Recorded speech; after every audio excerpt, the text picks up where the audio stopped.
अस्सलाम वालेकुम दोस्तों, ये बहुत ही सिंपल सा होम है। देखें, ये जो हमारे देसी मिस्त्री होते हैं जो कि दिहाड़ियों पे आमतौर पर बनता है, देखें कैसे ये लोग बना रहे हैं। तो इस तरीके का जो घर है, तो बेशक कोई इसमें ये जैसे 3.5 मरले जगह है मेरा ख्याल है, तो आप इसमें बेशक 5 लाख का भी आपका घर ऐसे बन जाएगा, सिंगल स्टोरी।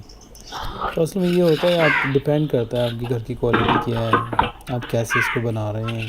अगर आप सिंपल तरीन बनाएंगे तो मेरा ख्याल है 4-5 लाख रुपये में भी आपका फर्स्ट फ्लोर का जो स्ट्रक्चर है ना, कम से कम ग्राउंड फ्लोर का सही जो स्ट्रक्चर बड़े आराम से खड़ा हो जाएगा।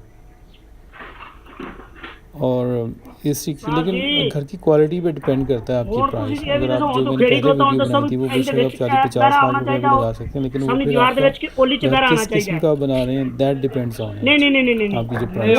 Thank you so much. लेकिन देखिए, आपको इसमें यह है कि मिस्त्रियों के साथ, मजदूरों के साथ बहुत ज़्यादा डिस्कशन करनी पड़ती है हर स्टेप की, क्योंकि कोई मैप नहीं बना होता है, ठीक है ना जी।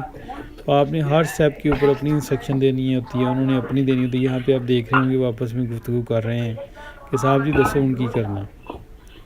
तो इस तरीके से दोस्तों, ये आपकी क्वालिटी ऑफ होम पे डिपेंड कर रहा है। आप लोग पहले मैप बनवाते हैं कि नहीं बनवाते, वरना मैप पे ही आपके 10-20 हज़ार रुपये लग जाते हैं, या इससे भी ज़्यादा लग जाते हैं अगर अच्छा मैप बनाते हैं तो।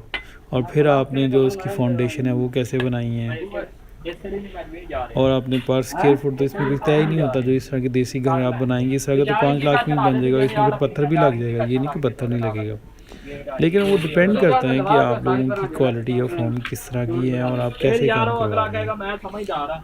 दरवाजे भी देखिए अभी फिट हो गए, और ये अभी रेडीमेड हो जाएगा, ये 1 महीने के अंदर अंदर बड़े आराम से 2 महीनों में मैक्सिमम रेडी टू लिव होगा। ठीक है ना जी।